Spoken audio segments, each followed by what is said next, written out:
Сайн байцгаана уу үзэгчдээ. Энэ удаа юм шиг би та хайлуу найр бүдэд тоглоом хийх болно.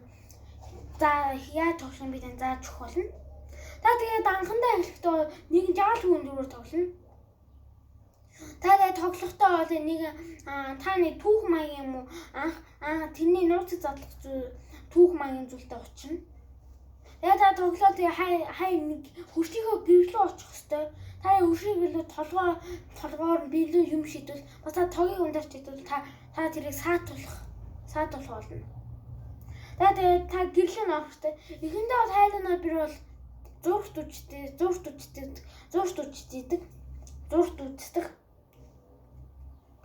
Хаяа усанд орж идэг.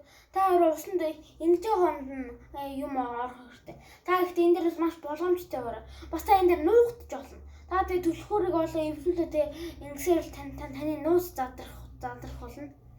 Тэгээд таны нууц хэрэг та нууцыг задлаа тэгээд та тоглоомыг ялна гэсэн үг ээ. За энэ хүү бичлэгийн төлөв үзэгчтэй. Өмнөс нь чинь эдгээр баг бүлэгтэй тоглоом болохоор би жоохон удаан хэлж байгаа шүү үзэгчтэй.